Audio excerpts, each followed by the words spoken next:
We are very close to the end of the calendar year for North Wrestling. I think I've only got the weekender left to review, and then that will be a full 365 days of being a North fan. Where does the time go?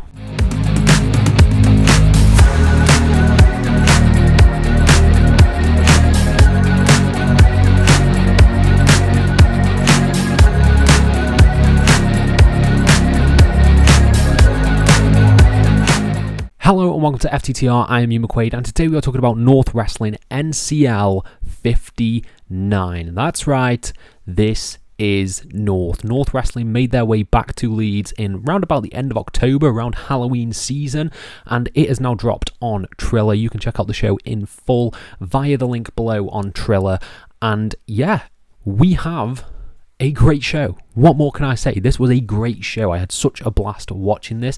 It wasn't too long, it wasn't too short. I feel like I got the exact right amount of wrestling goodness from this show, and something I loved about this show, a lot of story progression. There was a lot of stories that really sort of proceeded and took a next step here, particularly one in that main event, which I have been championing, that's the word, for so goddamn long. And now we're getting it, but it's even better than I thought it would be. We'll dive into that in just a moment. But before we do, please subscribe, please like this video, please comment your thoughts down below, and I'll try to apply to every single one of them as we dive into this. Starting with the show overall, like I said, I thought it was class. I thought this was such a good show. There were some incredible matches on here. I think my favourite match is probably going to be the most underrated match of the show and not talked about enough, but it had everything you could want from a pro wrestling show. You had hardcore, you had comedy, you had 5-star matches. You had everything you could want out of a wrestling show on this particular North show. And that's why it's like the ultimate variety package in wrestling right now, because it delivers on pretty much everything. But I've been going for 2 minutes. Let's dive into this. Let's just dive into my play-by-play review, every match, every angle, everything that happened, starting with a great video package, which was a really goddamn good video package. Thing I need to talk about North Wrestling, they probably have like the best production in wrestling right now, sort of like from the cameras, from the way everything's filmed, to the backstage segments and everything flows really nicely and really well. It's really seamless to watch, and something that I bitch about for so many wrestling companies when I'm not there live, independent wrestling companies in particular, the sound. The sound is great. You can hear the crowd, you can hear the in-ring, you can hear everything. It's all mixed really well. Thank God for that. But then we had the first match. The first match was Natalie Sykes taking on Holly Barlow, accompanied by Lana Austin. Now, Lally for life. What more can I say? Lally for life. So I was 100% rooting for Holly Barlow here. I was disappointed that she did not win. In my heart, I was disappointed, but I knew Natalie Sykes was going to win. She's literally feuding with Alexis Falcon. And this match, again, had a lot of comedy. I really like the dynamic between Holly Barlow and Natalie Sykes. They're almost like two sides of the same coin, pretty much. Not in the same way as like Batman and Joker. I feel like there's a better analogy that I can do, but that's what came into my head. So they are similar in their presentation, but you can tell that they're just having a blast. They're having a blast with this. They're trying to outdo one another.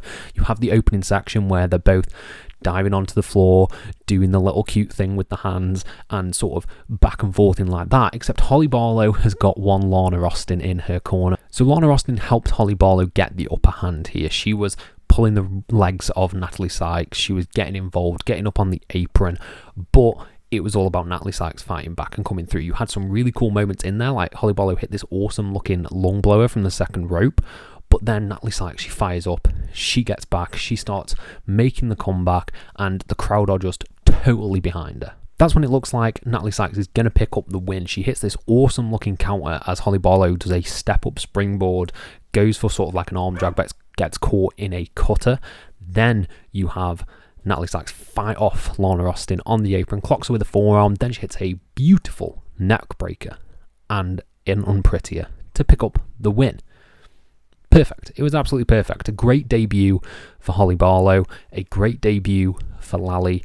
I think this had everything you could want, and following on from the backstage skit that followed after, we are getting that Alexis Falcon, Natalie Sykes confrontation very soon. So yeah, I love this all around.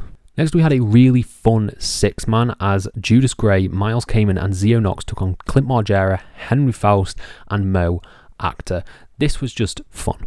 This was fun. This wasn't like a mind-blowing match, but it had all the good stuff you could want in a six-man tag. You know, it had the bad guys immediately beating down all the babyfaces at the beginning, brawling around the ring, and then it built to the bad guy team working over the good guys. In this instance, it was Henry Faust. You had Kamen and Knox isolate Henry Faust. Henry Faust was fighting back. He got Zio Knox in the corner and just started laying in chops to him, but ultimately he was the one who was getting, beaten down, and the fans were really gathering momentum for Henry Faust for him to make that hot tag. And when he made that hot tag and Clint got in, then he just started running wild. He started twatting everyone in sight. You had this great bit that I love in six-man tags where they all get in the ring. They're all just having a massive hockey fight in the middle. But ultimately, it was Zio Knox who managed to get the win for his team, because behind the referee's back, as Mo Actor looks like he's going to sort of go through the ropes for a dive, he gets clocked with a mallet, and then Miles Kamen hits his variation of the Angel's Wings for the 1, 2, 3. Bad guys pick up the win. Team Kamen pick up the win, which I think is the right decision. Miles Kamen's got that big match with Kemper coming up, so that's all fine and dandy. But what happened after was awesome as well, because bad guys go away. Clint and Henry Faust also go to the back. So Mo Actor's in the ring. He's soaking it up. He's just lost. Crowd are really behind him. Then he's jumped. He's jumped by a guy in a black hoodie. It's not Solo Sikoa or Hikuleo. It is Jet Marshall. Jet Marshall is back. He comes down. He just starts brawling with all these crew members around ringside and gets forcibly pushed to the back. He's incensed with rage. I loved it. It was a great angle. Then you pair it with the promo that came after, where he's in the parking lot and he's just going off about how he's not up for these changes in North. I loved it. I thought it was great. Great angle. Really excited to watch the match, which I think is happening at the Weekender. Yeah, I loved the angle afterwards. Good match. Loved the angle. Then we got low-key my favourite thing on the show, because you know what? I'm all for my serious wrestling. I love my serious Japanese wrestling. I love my Tokyo Dome main events. I love my big AEW main events. When you have some silly bollocks, God, it's good. God, it is good. And I'm talking about the Fantastic 4-Way from 100 Volts. I'm talking about the Halloween one they did where Sunshine Machine were dressed as Batman and Robin. And we had it here. Alexis Falcon versus Amira Blair. Now, Alexis Falcon comes down to the ring. Pretty standard. She's in, I think, Nightmare Before Christmas sort of get up, because this was around Halloween time when this aired. Then Amira comes out. Amira dressed as none other than everyone's favourite wizard, Mr. Harry Potter. Gryffindor scarf and all. And what ensued was silly, hilarious nonsense. Because when you can integrate sort of fandoms into wrestling, I think it's fun, because you get the Easter eggs and everything what everyone's doing. And I am a big Harry Potter fan. And in the words of the immortal Youngblood, the writer's a twat. It's fucking true though, isn't it? So when these things were happening, and you're getting an Expelliarmus in the ring, or you're getting probably the top tier moment of the match was when I think Alexis Falcon clotheslines Amira when she's making her comeback and does the Voldemort laugh. You know which one I mean? It was amazing. It was amazing. It was just hitting every spot. And when Amira jumped and basically made the hot tag to a wand, she gets the wand, a fan has to pass it to her. Expelliarmus sends Alexis Falcon flying back. Oh, it was perfect. After she gets hit with the Expelliarmus, Amira just starts running wild, but is cut off by Alexis Falcon. Alexis Falcon gets the one, throws it up the ramp, and that gives her the advantage. She's taken the magic away from Amira. She hits the hanging DDT. I'm now going to call it Avada Kedavra, because that's what she said when she hit it. She murdered Amira Blair right there. She used the killing curse, and picked up the win. Calls out Natalie Sykes down the camera.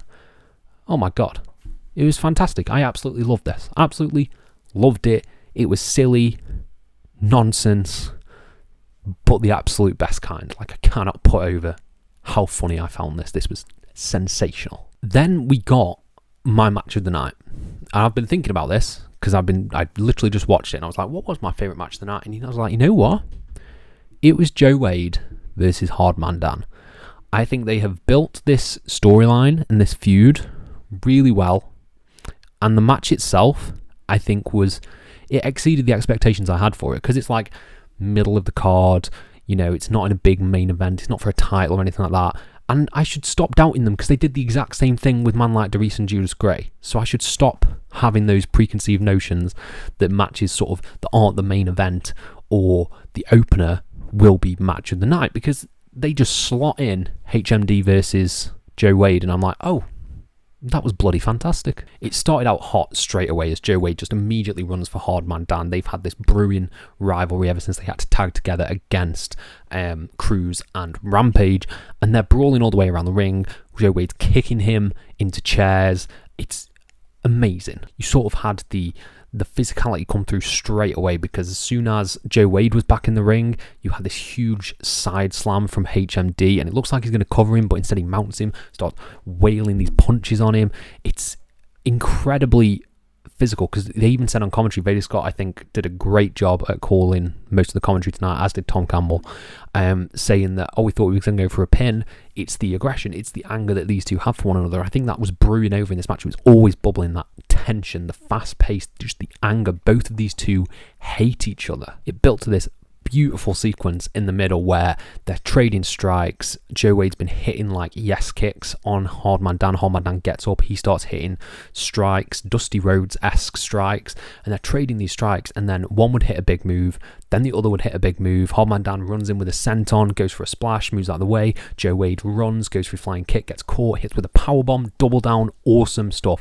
Amazing sequence. And I thought that was nearing the end, but there was like an extra 3 minutes of big moves and kickouts, which just exceeded my expectations even more. They were both brawling on the turnbuckle, and Joe Wade goes to dive on Hardman Dan and just gets clocked with a knee right in the face.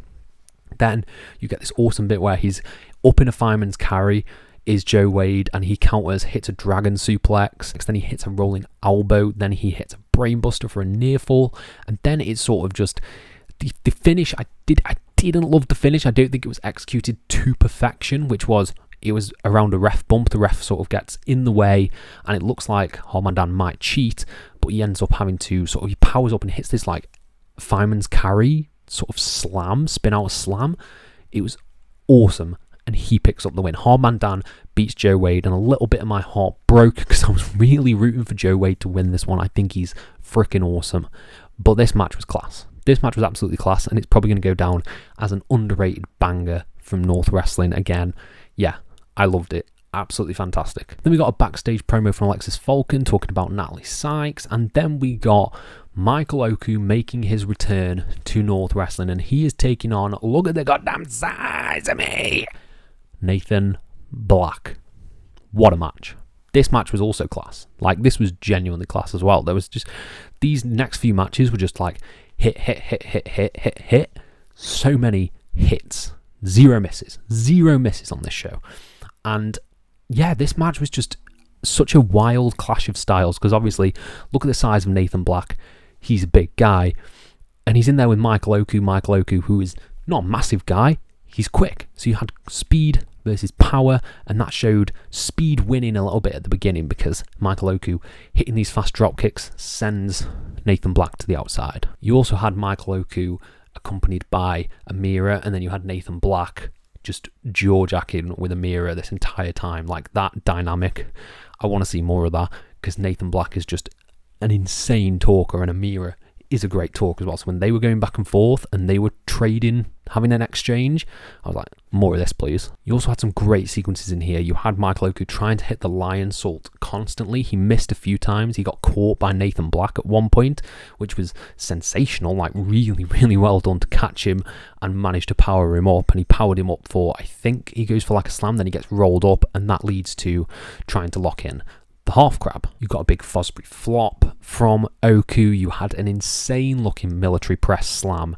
from Nathan Black from the second rope. He just yeeted Michael Oku, and he smacked the canvas really hard. Then he gets countered.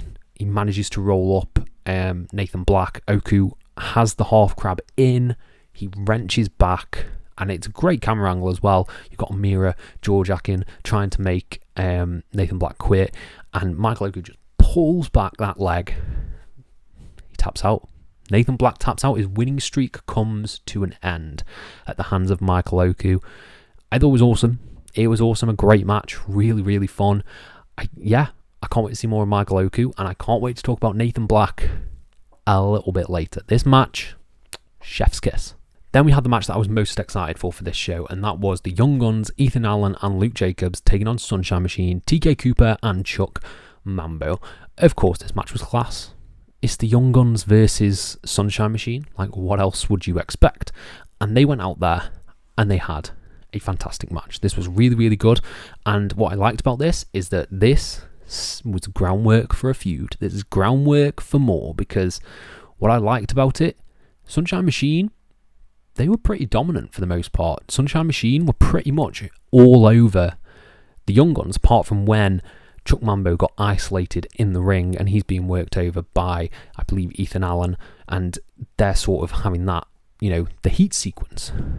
But it was a pretty dominant display from Sunshine Machine. Sunshine Machine were hitting big move after big move after big move on the Young Guns, and the Young Guns seemed to be scrambling for what to do next. They didn't know how to go up against this offense. Then we get to arguably the best bit of most Sunshine Machine matches, and that is a TK Cooper hot tag, because when he comes in and he starts raining down hell on everyone, hitting the springboard leg drop and everything like that, it just looks beautiful. It's so fantastic. And yeah, that was what happened. Chuck Mambo got the hot tag and TK Cooper ran wild. Then you got the double team sequence of this match, and this was which team can do what better, because Sunshine Machine, they would hit a double team. They hit like a crossbody reverse DDT combination. Then you had the Young Guns. They went up and hit a big lariat and leg sweep combo. Then you had a sort of air raid crash foot stomp from Sunshine Machine. Then you had the Young Guns trying to hit their finish, the pile driver paired with the Pele kick. They were trying to get that, but they get pushed. Ethan Allen gets pushed to the outside. Luke Jacobs is isolated in the ring. And then we got the closing sequence of this match, which I did not see coming. And that is some miscommunication from Sunshine Machine. So TK Cooper goes for a headbutt on Luke Jacobs, who's currently in a full Nelson position by Chuck Mambo. And Luke Jacobs ducks. TK Cooper clocks Chuck Mambo. Chuck Mambo then gets rolled up by Luke Jacobs. Tights were hooked. 1, 2, 3. Young Guns win, cementing their claim for the tag team titles. They sort of scarper very quickly and leave a distraught, I guess, or a downtrodden Sunshine Machine in the ring. I love this finish. I thought it was great. It easily builds to another match between the two. I want to see that happen as soon as possible, please. And yeah, I really enjoyed this. I thought this was a great first outing for both teams. More of it. Yeah. And I'd say unexpected win. I was expecting Sunshine Machine to win. So, yeah. Props for working me, I guess. Then for the Ultraviolence Championship, we had Big Lou Nixon taking on Scotty Rawk. This match was really good. This was a really good Ultraviolence match. Now, it wasn't to the levels of depravity that we've seen Lou Nixon go to before. Sort of, I think of the Chevs match, for instance. That one stands out in my mind. But yeah, this had some cool stuff. This had some cool stuff in there. You had Scotty Rawk being, the badass, the unsung hero of British wrestling. And he comes down with the barbed wire board and they're grappling in the ring. And then they spill to the outside. And it's like, okay, the wrestling's gone now. We're going to go to the violent stuff. And they do, because Lou Nixon crawls over to like the merch area. He starts wailing on Scotty Rawk with wet floor signs. Load of wet floor signs on the floor. Bowls Scotty Rawk through them like a bowling ball. Then you have a sequence in the ring in which they get chairs. Scotty Rawk's got a load of chairs in the ring and he sort of puts them, I don't even know how to describe how he does it. He has 2 upright steel chairs, sort of puts the seats together, I guess is the best way I can describe it, and then puts them on their side. He goes for a moonsault on Lou Nixon, who is laid across these chairs, smacks his ribs directly into the chairs.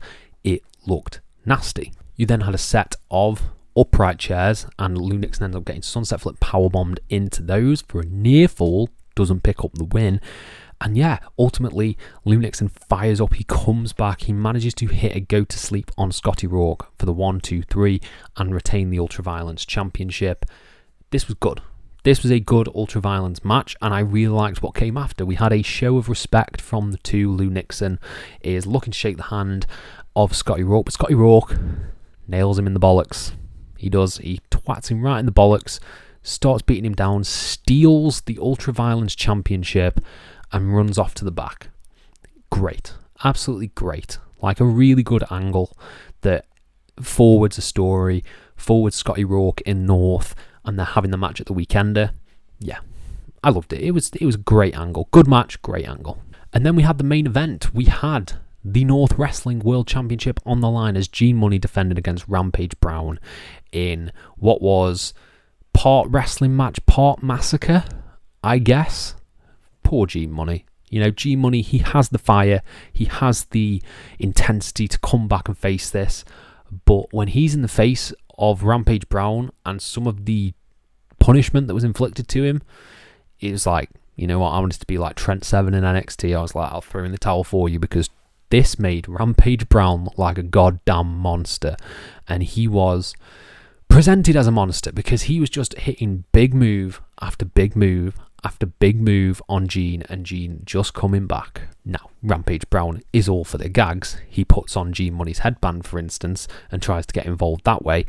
But when it sort of built to the final sections of this match, he was just hitting insane bombs, essentially. He managed to hit a huge sort of gut-wrench power bomb, which basically shook the ring.